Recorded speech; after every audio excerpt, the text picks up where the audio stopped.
হিটু শিকদার, যিনি আমাদের আসিয়ার সাথে অপকর্ম করেছিলেন, সেই হিটু শিকদার অর্থাৎ এই আসিয়ার তালই দুলাভাইয়ের বাপ, তিনি এবার আদালতে নিজের ফাঁসি নিজে চাইলেন। তিনি বললেন আমাকে ফাঁসি দিয়ে দেন, এবং তিনি এটাও স্বীকার করলেন যে সেখানে কি কি ঘটেছিল এবং সে আদালতে কি কি ঘটেছে সমস্ত কিছু আমাদের কাছে রয়েছে। এবার আপনারা বুঝতে পারবেন যে 3 মাস যে সময় বেঁধে দেওয়া হয়েছিল সেই সময়ও লাগবে না। আসিয়াকে ধর্ষণের কথা স্বীকার করে 164 ধারায় জবানবন্দি দিয়েছে ধর্ষণ ও হত্যা মামলার প্রধান আসামি হিটু শেখ। মাগুরায় আসিয়া ধর্ষণ ও হত্যা মামলায় বোনের স্বামী, শাশুড়ি ও ভাসুরের 5 দিনের রিমান্ড শেষ হচ্ছে আজ। মাগুরার আসিয়ার কাণ্ড নিয়ে এবার যেন উল্টো পথে মোড় ঘুরছে। আসিয়ার বোনের শ্বশুর হিটু শেখ যে স্বীকারোক্তি আদালতে দিয়েছে সেই স্বীকারোক্তির পুরো তথ্য এবার পাওয়া গেছে। আসিয়া এবং তার বোনের দেওয়া তথ্য এবং আসিয়ার মায়ের দেওয়া তথ্যের সাথে কোনোই মিল নেই হিটু শেখের স্বীকারোক্তির সাথে। এবার যেন বেরিয়ে এলো থলের বিড়াল। হিটু শেখের বক্তব্য শুনে যেন আপনিও অবাক হবেন। এতদিন যা শুনেছি সবাই ছিল ভুল, তাহলে আসল সত্য কি? আসল সত্য জানতে সম্পূর্ণ ভিডিওটি দেখে সঙ্গে থাকুন। মাগুরায় 8 বছরের শিশু ধর্ষণে দায় স্বীকার করে আদালতে জবানবন্দি দিয়েছেন অভিযুক্ত হিটু শেখ। শনিবার বিকেলে 4:30টার দিকে Magura senior judicial magistrate Sabyasachi রায়ের আদালতে আসামি হিটু শেখ উপস্থিত হয়ে 164 ধারায় জবানবন্দি দেন। এর আগে চিকিৎসাধীন অবস্থায় বৃহস্পতিবার ঢাকা সিএমএইচে ধর্ষণী শিকার শিশুটির মৃত্যু হয়। আসসালামু আলাইকুম দর্শক, নতুন একটা নিউজে আপনাকে স্বাগতম। প্রিয় দর্শক, পুলিশের রিমান্ড শেষে আদালতে আসিয়ার ধর্ষকের জবানবন্দি। ফেঁসে যাচ্ছে আপন বোন। মাগুরার ঘটনার মাস্টারমাইন্ড আসিয়ার বড় বোন। বোন হয়ে বোনকে কিভাবে ধর্ষণ করিয়ে মেরে ফেলেছে আসিয়ার বড় বোন, সেই সত্য ঘটনা ও প্রেক্ষাপট নিয়েই আমাদের আজকের ভিডিওটি শুরু থেকে শেষ পর্যন্ত ধৈর্য সহকারে দেখে একটি লাইক দিয়ে সবাইকে শেয়ার করে দিন। আমাদের চ্যানেলে নতুন হলে চ্যানেলটি সাবস্ক্রাইব করে পাশে থাকা বেল আইকনে ক্লিক করে রাখুন। আমাদের ভিডিওটি আপনি বাংলাদেশের কোন জেলায় বসে দেখছেন বা শুনছেন সেটি অবশ্যই কমেন্ট বক্সে কমেন্ট করে জানিয়ে দিতে ভুলবেন না। মাগুরার আসিয়ার কাণ্ড নিয়ে এবার যেন উল্টো পথে মোড় ঘুরছে। আসিয়ার বোনের শ্বশুর হিটু শেখ যে স্বীকারোক্তি আদালতে দিয়েছে সেই স্বীকারোক্তির পুরো তথ্য এবার পাওয়া গেছে। আসিয়া এবং তার বোনের দেওয়া তথ্য এবং আসিয়ার মায়ের দেওয়া তথ্যের সাথে কোনোই মিল নেই হিটু শেখের স্বীকারোক্তির সাথে। এবার যেন বেরিয়ে এলো থলের বিড়াল। হিটু শেখের বক্তব্য শুনে যেন আপনিও অবাক হবেন। এতদিন যা শুনেছি সবই ছিল ভুল, তাহলে আসল সত্য কি?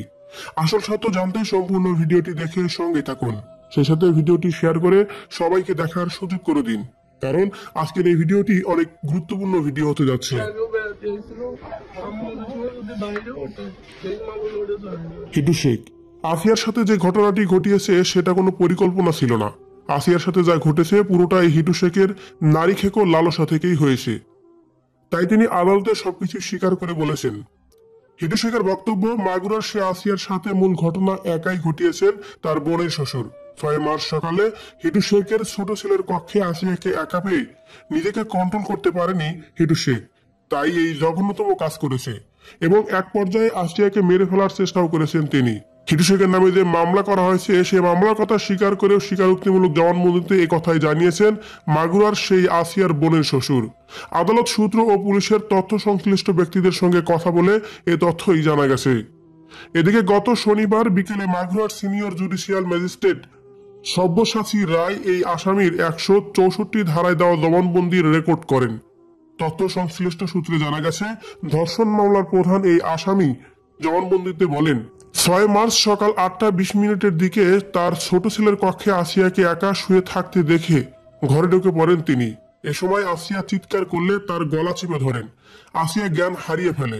এরপর তিনি তার পশুত্ব ভাব প্রকাশ করে সেই মুহূর্তেই আসিয়াকে অচেতন ফেলে রেখে মাঠে কাজ করতে চলে যান আসিয়ার বড় বোনের শ্বশুর।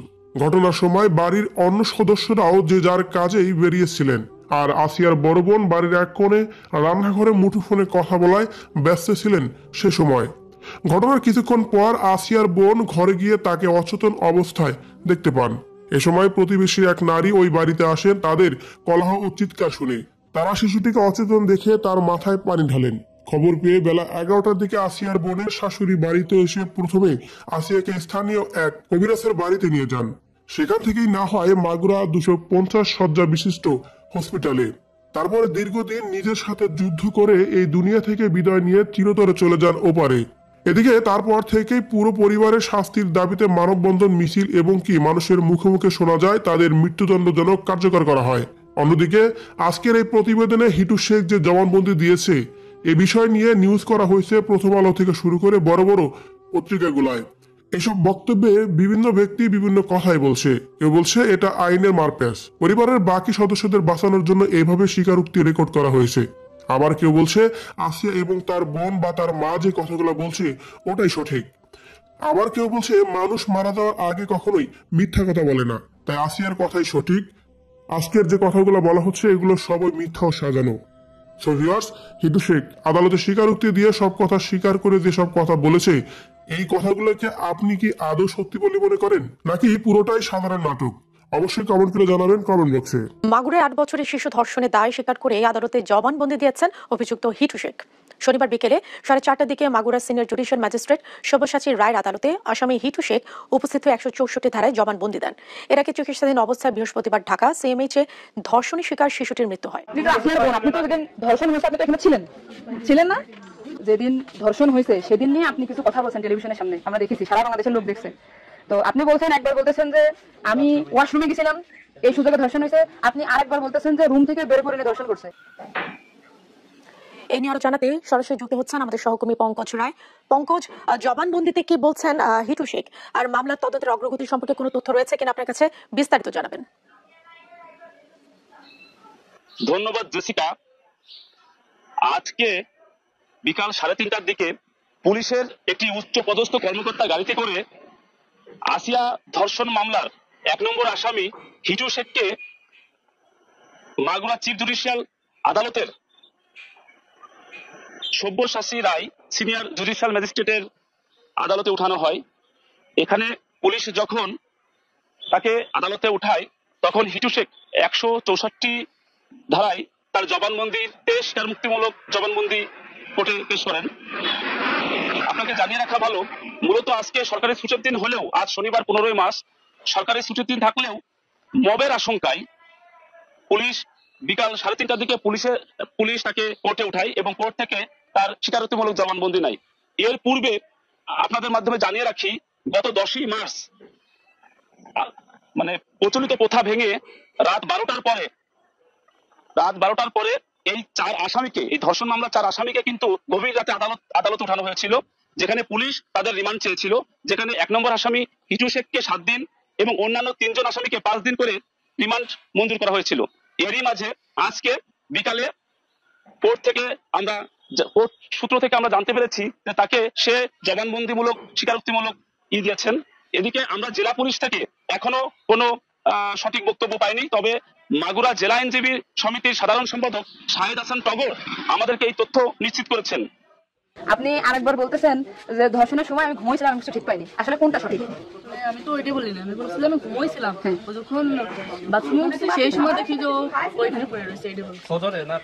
আপনি বলছেন যে সিহারির পরে, আবার বলছেন রাত 2:30টা, এটা মানে টাইমটা আসলে মানে আমাকে তো সিহারি খাই 2টার দিকে, তারপরের কথা বলছি। আচ্ছা, আপনি একটু মানে প্রথম থেকে মানে রাত থেকে কি ঘটনা ঘটছে এটা আমাদেরকে বলেন তো।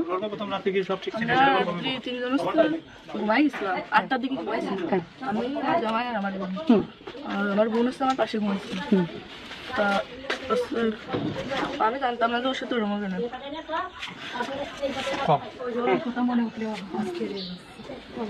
আপনি আসিয়ার বোন, আপনি ওইখানে ওই দিন ছিলেন এক ঘরের ভিতর, আপনার কথা মানে আপনি যা বলবেন সেটাই হবে। এই জন্য আপনাকে যদি ওরা ঘুমের ঘরে কিছু খাওয়াই থাকে আপনি বলবেন যে আমাকে ঘুমের ভিতরে কিছু খাওয়াই দিচ্ছে, আমি ঘুমাইছিলাম, আমি কিছু জানি না, আমি সকালে উঠে দেখছি এটা। কিন্তু আপনি যদি বলেন যে রাত 2:30টার সময় হয়েছে, আমি তাহলে তো হবে না।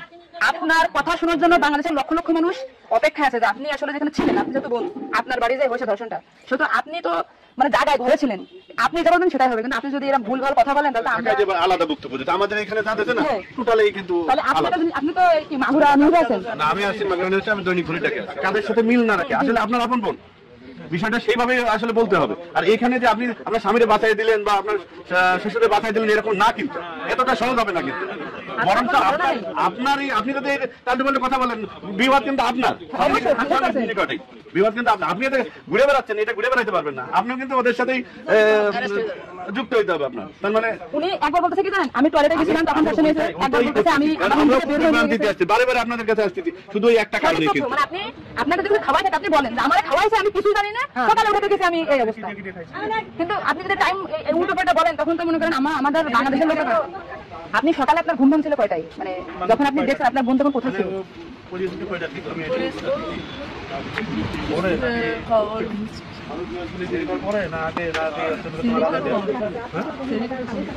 আপনারা 8টার সময় ঘুমিয়েছেন, তারপরে কি আপনার ঘুম ছেড়ে খাওয়া পরে ভেঙেছে?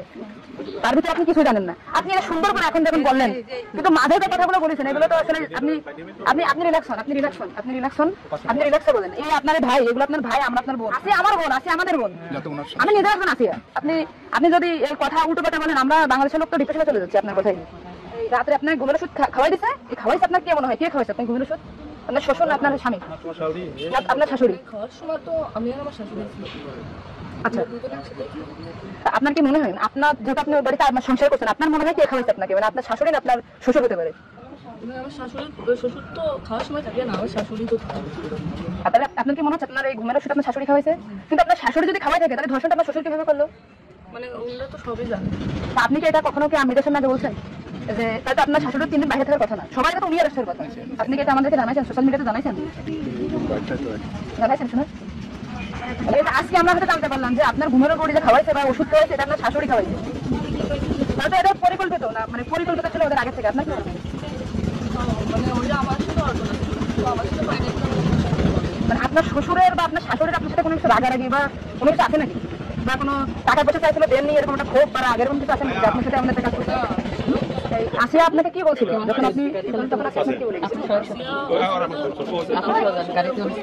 আর ভাইয়া আমি ঘরের ভিতর ছিলাম, তাহলে আমি কিছু টের পেলাম না।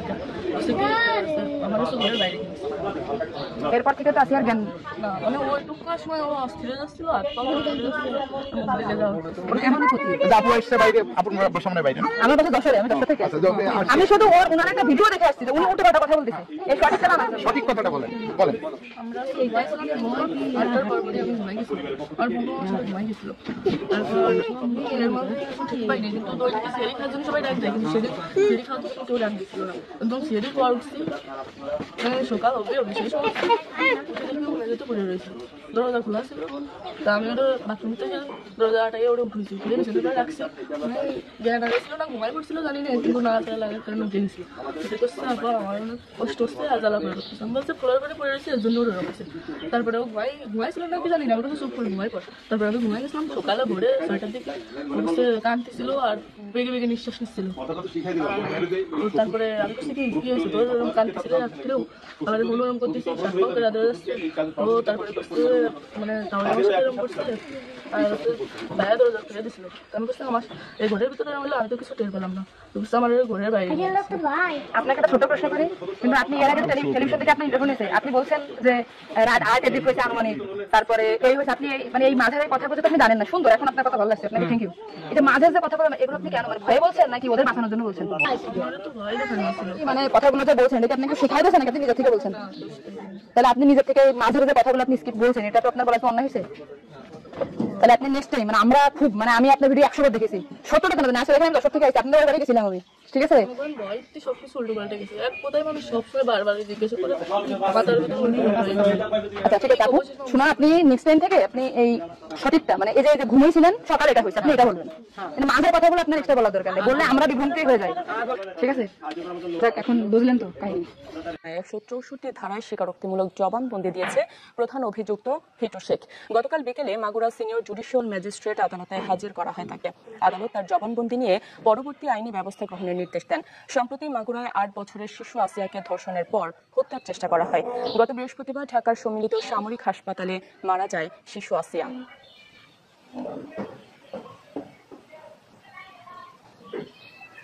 এদিকে বরিশালে ধর্ষণ চেষ্টার অভিযোগে গণধোলায় নিহত হয়েছেন একজন। গতকাল বিকেলে নগরের ধান গবেষণা এলাকার ঘটনা। পুলিশ জানায় 4 বছরের এক শিশুকে ধর্ষণ চেষ্টার অভিযোগে থানায় মামলা হয় প্রতিবেশী সুজনের বিরুদ্ধে। পরে সুজনকে ধরে গণপিটুনি দেয় স্থানীয়রা। গুরুতর অবস্থায় তাকে হাসপাতালে নিলেও বাঁচানো যায়নি। চট্টগ্রামে নারীকে অটোরিকশায় তুলে নিয়ে ধর্ষণের অভিযোগে আটক একজন। গাজীপুরের কালিয়াকৈরে 8 বছরের শিশুকে ধর্ষণ চেষ্টার অভিযোগে একজনকে আটক করেছে পুলিশ। আর নাটোরের বড়াইগ্রামে শারীরিক প্রতিবন্ধী কিশোরীকে ধর্ষণের ঘটনায় 2 জনকে আটক করেছে পুলিশ। জাতির কাছে ক্ষমা চেয়ে জাতীয় পার্টির শতাধিক নেতাকর্মীর পদত্যাগ। চাঁদপুরে মতলব দক্ষিণ উপজেলায় দলের নানা কর্মকাণ্ডের প্রতি ঘৃণা ও ধিক্কার জানিয়ে জাতীয় পার্টি থেকে গণহারে পদত্যাগ করেছেন শতাধিক নেতাকর্মী। এ সময় জাতির কাছে ক্ষমা চান তারা। আজ সোমবার বেলা 11টায় মতলব কমিউনিটি সেন্টারে সাংবাদিক সম্মেলন করে উপজেলা জাতীয় পার্টির সাধারণ সম্পাদক ও চাঁদপুর জেলা জাতীয় পার্টির যুগ্ম সাধারণ সম্পাদক DM আলাউদ্দিনের নেতৃত্বে উপজেলা, পৌর, ইউনিয়ন এবং অট পর্যায়ের সভাপতি ও সাধারণ সম্পাদক সহ শতাধিক নেতাকর্মী জাতীয় পার্টি ও দলের সব কর্মকাণ্ড থেকে পদত্যাগ করেন। সংবাদ সম্মেলনে লিখিত বক্তব্যে উপজেলা জাতীয় পার্টির সাধারণ সম্পাদক ও জেলা জাতীয় পার্টির যুগ্ম সাধারণ সম্পাদক DM আলাউদ্দিন বলেন, বিগত বছরগুলোতে জাতীয় পার্টি ফ্যাসিস্ট আওয়ামী লীগ সরকারের অংশীদার ছিল। যেহেতু জাতীয় পার্টি ফ্যাসিস্ট সরকারের আমলে গুম, রাহাজানি ও হত্যার সঙ্গে জড়িত নয়, তারপরও জাতীয় পার্টি ফ্যাসিস্ট সরকারের সমর্থন দিয়ে যাচ্ছিল। তাই আমরা ওই সময় আমাদের কোনো কর্মকাণ্ডে ভুল থাকলে আমরা জাতির কাছে ক্ষমা চাচ্ছি। তিনি আরো বলেন, আমি ও আমার উপজেলা এবং পৌর কমিটির সব সহযোদ্ধাদের নিয়ে গণহারে পদত্যাগ করছি। জুলাই গণ অভ্যুত্থানে ছাত্র জনতার ত্যাগের বিনিময়ে নতুন বাংলাদেশ বিনির্মাণে আমরা সক্রিয় ভূমিকা পালন করব। এ সময় অন্তর্বর্তীকালীন সরকারকে সহযোগিতা করার ঘোষণা দেন পদত্যাগকারী নেতারা। এ সময় উপজেলা পৌর কমিটির বিভিন্ন পর্যায়ের সভাপতি, সাধারণ সম্পাদক সহ শতাধিক নেতাকর্মী পদত্যাগ করেন।